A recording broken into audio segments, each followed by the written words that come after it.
est-ce que c'est pas dangereux d'en faire un groupe, puis absolument de trouver une idée différente des autres générations?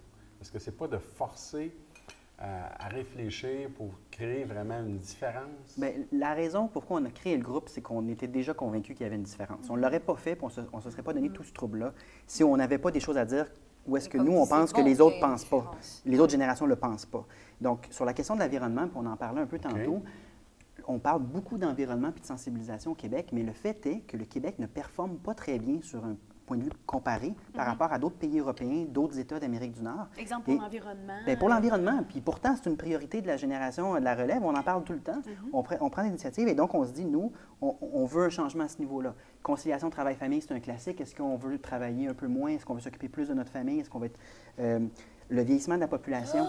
Le vieillissement de la population, si on est moins nombreux à travailler, qui va financer la caisse de l'État pour des soins de santé qui sont grandissants? Est-ce qu'on est content de notre système d'éducation? Est-ce qu'on peut l'améliorer? Toutes ces questions-là sont essentielles. Et donc, nous, on avait déjà des choses à dire avant, mais on ne voulait pas être un petit groupe fermé qui, finalement, parle aux autres. On voulait, en fait, être un rassemblement et c'est là-dessus qu'on travaille jour et nuit.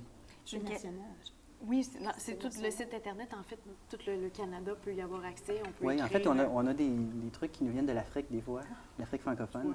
Ouais, c'est très ouvert. C'est sûr que les sujets portent le plus souvent sur le Québec, là, les champs de compétences du Québec, mais ça n'empêche pas justement qu'on a même cette diversité internationale. On voit, là, grâce à Google, d'où sont nos lecteurs. Puis des fois, on trouve des pays là, où on se dit, mais qui a bien pu s'intéresser à nous à cet endroit-là?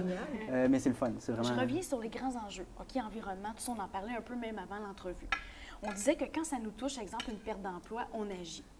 Là, c'est des idéologies ou des projets qui sont plus à long terme. Est-ce que tu ne crois pas justement qu'au Québec, on dirait que quand ça ne nous touche pas directement puis que c'est juste, bon, dans 10 ans, on fera quelque chose parce que ça s'en vient comme ça, on n'agit pas? Mais ça, c'est un point de vue typiquement Y. Puis c'est un peu ce qui nous anime dans Génération d'idées, à savoir quand c'est des sujets collectifs, mais qui n'ont pas d'impact au jour le jour, on a tendance à être un peu quasiment paresseux. Ben oui, j'allais dire paresseux, mais aussi. Et à ce moment-là, si on pense, parce que la génération Y, c'est ceux qui ont commencé le développement international, les premiers à se rendre, en tout cas en grand nombre, les premiers à se rendre en grand nombre dans les pays en voie de développement pour essayer de faire une différence, c'est eux.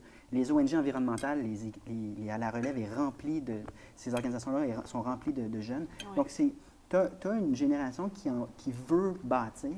Pourquoi ne pas essayer de la mobiliser? Ça vaut la peine. Le pari vaut la peine. Je ne sais pas, au fond, ce qui va arriver à la fin. Mais je le souhaite que ça se transforme en action positive. Ce que vous nous dites, c'est que si toute la génération Y se sensibilise, c'est sûr que ça va changer. C'est vous la relève. Exact. C'est à vous... Sauf que, contrairement à la Révolution tranquille, on ne pourra pas juste crier aux autres ce que nous, on veut, parce qu'on n'est tellement pas nombreux. On est 13 %. On n'a pas la force du nombre. On n'a pas du tout la force du nombre. Donc, on est dans une situation complètement distincte de celle de la Révolution tranquille. Oui, mais vous avez Internet. C'est ça. Exactement. On a toutes sortes d'autres leviers et on part avec l'approche de collaboration. Alors, au lieu d'être contestataire, on invite des gens des autres générations. Entre autres, on leur demande d'être mentors. Donc, si vous allez voir la revue, vous allez voir, il y a un texte publié par un jeune. Il est commenté sur 250 mots par un plus vieux, et des fois, le plus vieux n'est pas d'accord. Mais c'est pas grave. On avance, on discute. Mais M. Plamondon, merci d'avoir assisté à l'émission. Plaisir. En espérant que beaucoup de générations, que ce soit X, Y, Z, soient sensibilisées à votre mouvement. Merci. Merci, Paul.